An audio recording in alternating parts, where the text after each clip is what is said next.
Hi అందరికీ నమస్తే. నేను మన ఆంధ్రమాత ఆవకాయని ఎంత ఈజీగా పెట్టుకోవచ్చో నేను ఈవేళ చూపించదలుచుకున్నానండి.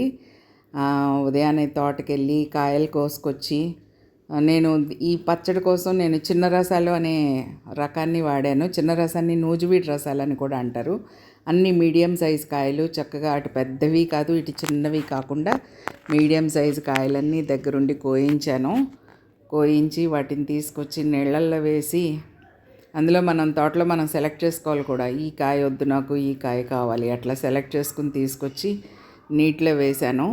తర్వాత ఈ కారం కోసం నేను ముందే ఒక వారం రోజుల ముందు నుంచే నేను ప్రిపరేషన్లో ఉన్నాను.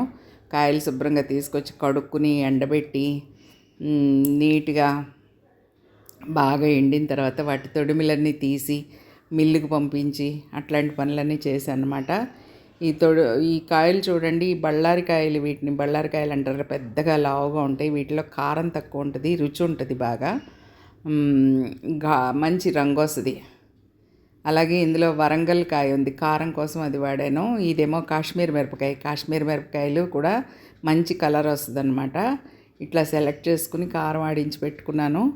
ఇగో ఈ కాయలన్నీ కూడా శుభ్రంగా నీటిలో కడిగి పైన జిగురంతా పోయేలాగా గుడ్డ పెట్టి తుడిచి ఆరబెట్టుకోవడం వారం రోజుల ముందు నుంచి చిన్న చిన్న ప్రిపరేషన్స్ చేసుకుంటూ ఆవాలు కడిగి ఎండబెట్టుకోవడం, గ్రైండ్ చేసుకోవడం, ఉప్పు ఆడించుకోవడం.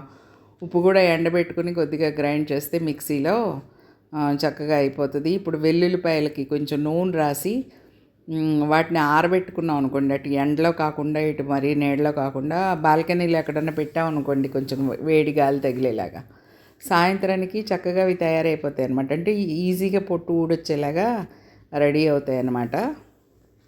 అది కూడా తయారు చేసుకోవాలి ముందే, అంటే అదే రోజు అనమాట. లేదంటే ఒకరోజు ముందు కూడా ప్రిపేర్ చేసుకోవచ్చు. వెల్లుల్లిపాయలు అన్నీ చక్కగా కూర్చున్నట్లా ఈజీగా ఒలిసేసుకుని రెడీ పెట్టేసుకున్నాను. అలాగే ఆవపిండి రెడీ చేసుకున్నాను, ఉప్పు రెడీ చేసుకున్నాను, మెంతులు బయట నుంచి తీసుకొచ్చా, మెంతి పిండి అదిను. ఇగో నాయుడు అని మా వాచ్మెన్ అనమాట, కాయలు చక్కగా కోసి వాటిని శుభ్రంగా, అంటే లోపల పొర కూడా తీసేసి అప్పచెప్పాడు నాకు, ముక్కలు కోసేసి. ముందే అలా 2 సగాలుగా కోసినప్పుడే దాని పొర కూడా తీసేసి తర్వాత ముక్కలు కొట్టిన తర్వాత నాకు తుడిసే పని పెద్దగా లేదనమాట, ఈజీగా అయిపోయింది.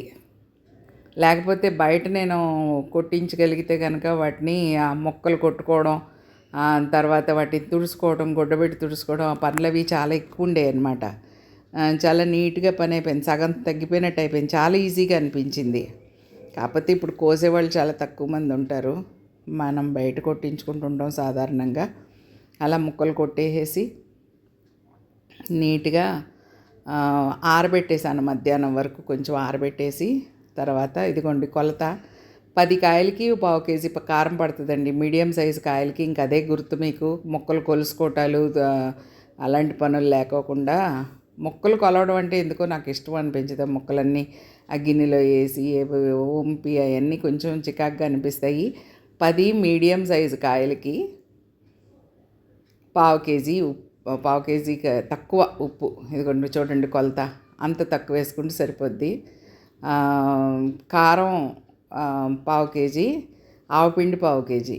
ఇది నేను 30 కాయలు వేసాను కాబట్టి 750 గ్రాములు కారం పట్టింది, 750 గ్రాముల ఆవపిండి, 700 గ్రాములకి కొంచెం తక్కువగా ఉప్పు, కొంచెం మెంతిపిండి. ఇంకా అదే గుర్తండి, వేరే లెక్కలు ఏం అక్కర్లేదు దీనికి. కొలతలు, లెక్కలు, తూకాలు ఏం అక్కర్లా, సింపుల్గా చేసేసుకోవడమే.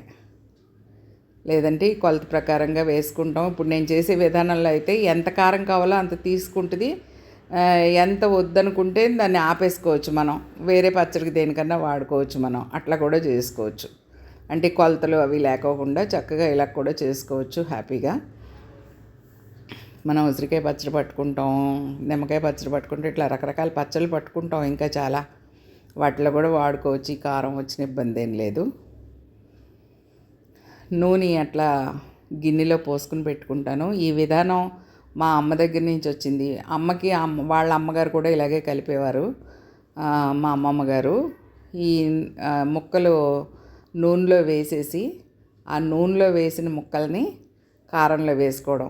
ఈ విధానం వల్ల ఏమవుతుందంటే ఒక ముక్క కారం అంటింది, ఓ ముక్కకు అంటలేదు, ఒక ముక్కకు ఆవపిండి అంటింది, ఇంకో దానికి అంటలేదు, ఇలాంటి సమస్య లేకుండా ఈ నూనె వల్ల ప్రతి ముక్కకి ఉప్పు, కారం, ఆవపిండి అన్నీ కూడా సమానంగా పట్టుకుంటాయి.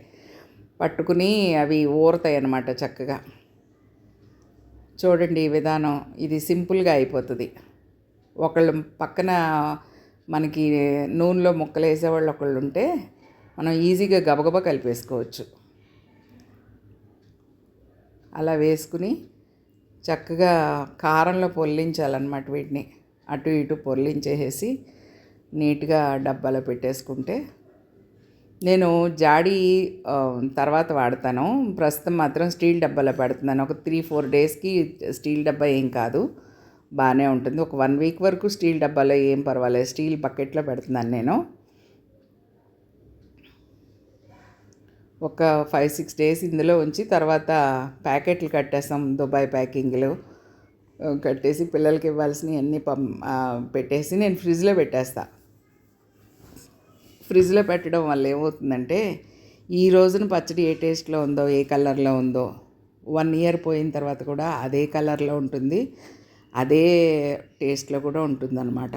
నేను అది గత 10 సంవత్సరాల నుంచి అదే పని చేస్తున్నాను. ఎక్కడా పచ్చడి పాడవదు. ఒకవేళ మీకు పొరపాటున ఉప్పు తక్కువై పచ్చడి పాడే పరిస్థితి ఉన్నా కూడా ఫ్రిడ్జ్లో పెడితే పాడవదు, పాడవకుండా అలాగే ఉంటుంది పక్కగా. కనుక కొంచెం డబ్బాలకి ఎత్తుకుని ఫ్రిడ్జ్లో పెట్టేసుకుంటే చక్కగా ప్లాస్టిక్ డబ్బాలు కానీ గాజు బాటిల్స్ కానీ వాటిల్లో తీసేసి ఫ్రిడ్జ్లో పెట్టేసుకోండి. ఎన్నాళ్ళైనా పచ్చడి నిల్వ ఉంటుంది. నెక్స్ట్ ఇయర్ తిన్నా మీకు ఏమి ఇబ్బంది ఉండదు. ఉంచాలి, కాకపోతే తినకుండా ఉంచితే నెక్స్ట్ ఇయర్కి కూడా ఉంటుంది అనమాట. కానీ ఉంచం కదా, ఇయర్లోనే తినేస్తాం మొత్తం మనం. అలాగా ప్రతి మొక్కకి కారం పట్టుకునేలాగా మనం చక్కగా కలుపుకోవాలండి. సరే, వెల్లుల్లిపాయలు వెళ్తున్నాయి ప్రతి ముక్కకి అంటుకుని. అలాగే నూనె, ఆవపిండి, కారం అన్నీ కూడా పర్ఫెక్ట్గా సమానమైన పాళ్ళల్లో మనకి అందుతున్నాయి. ఈ రకంగా చక్కగా కలుపుకోవాలి.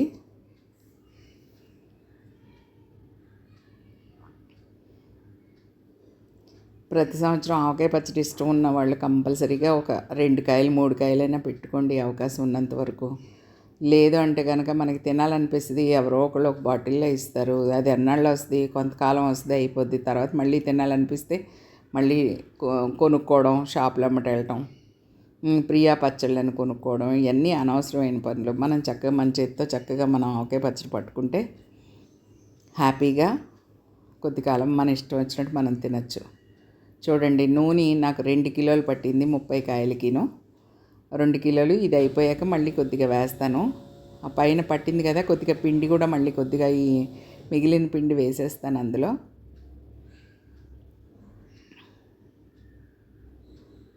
అలా వేయడం వల్ల ఏంటంటే వచ్చే ఓటకి ఈ పిండి అంతా సరిపోద్ది అనమాట.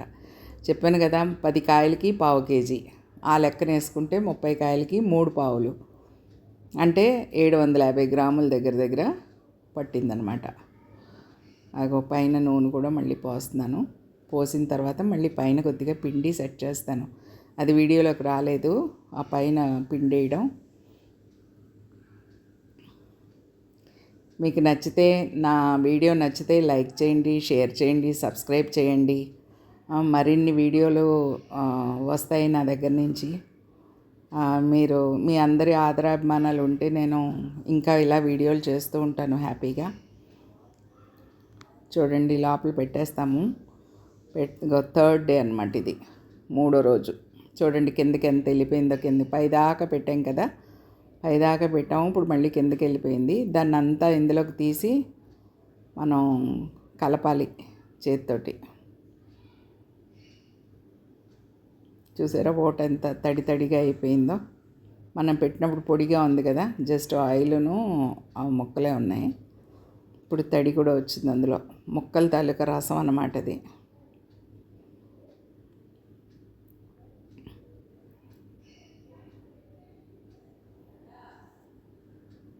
గ్లౌస్ అలవాట్లేదు నాకు, కానీ కారం అవుతుంది నాకు చేతి నిండా. చేతులు చాలా మండుతాయి అన్నమాట పచ్చడి కలిపాక.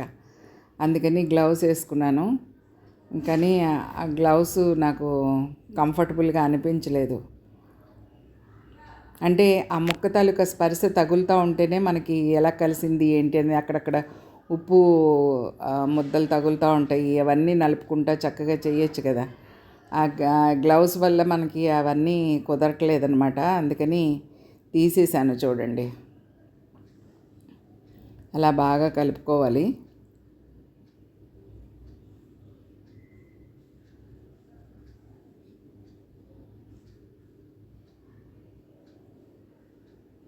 అమ్మయ్య, తీసేసిన తర్వాత హాయిగా ఉంది చెయ్యి. చూడండి, లోపల నుంచి అడుగు నుంచి పిండి వస్తుంది చూడండి. అగో ఆ పిండి అంతా చేతికి తగిలేదు కాదు గ్లౌస్ ఉంటే.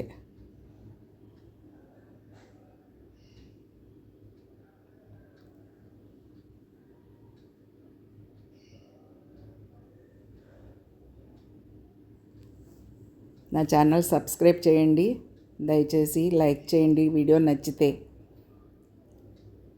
ఎవరికైనా మీ పిల్లలకి ఎవరికైనా అంటే ఆవకాయ పెట్టడం రానోళ్ళకి కావాలి అంటే కనుక ఈ వీడియో షేర్ చేయండి. సింపుల్గా అయిపోతుంది కదా చూడటం.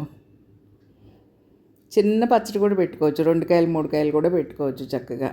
చిన్న ఆవకాయ పచ్చడి, ఎవరిని అడిగే పని లేకుండా, కొనుక్కునే పని లేకుండా సింపుల్గా. అలాగే ట్రై చేయండి.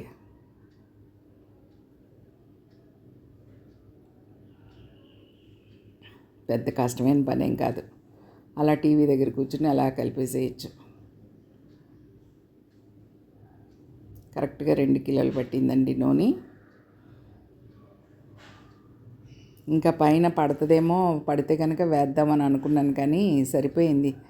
బకెట్లో లాస్ట్లో చూస్తే చక్కగా నిండుగా నూనె మొత్తం కవర్ అయిపోయిందనమాట. అందుకని ఇంక వేయక్కర్లేదు అనుకుంటున్నాను. ఇంక ఇప్పుడు నెక్స్ట్ చూడాల్సింది ఏంటంటే ఇందులో ఉప్పు సరిపోయిందా లేదా, ఏమన్నా మైనస్లు ఏమైనా ఉన్నాయా, ఆల్టరేషన్స్ ఏమైనా ఉన్నాయా, అది చూసుకోవాలన్నమాట. చూసుకుంటే ఇంకా పచ్చడి పని అయిపోయినట్టే ఈ సంవత్సరానికి. థ్యాంక్ యూ అండి. నా వీడియో ఇప్పుడు దాకా వాచ్ చేసినందుకు థ్యాంక్ యూ వెరీ మచ్.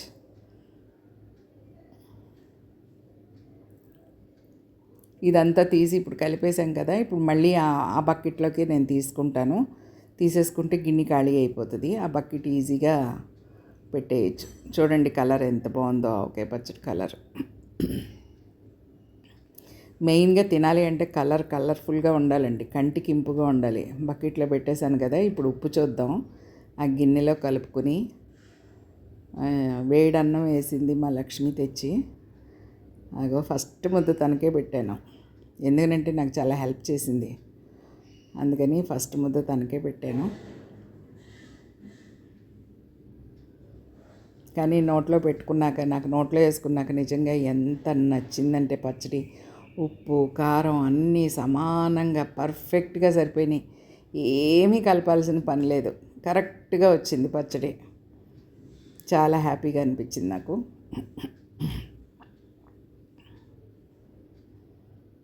అదిగోండి, ఇది 5th డే. చూడండి నూనె ఎంత తేలిందో. ఇప్పుడు ఇంకా దీన్ని ప్యాకింగ్లు చేయించేస్తాను అనమాట. వేరే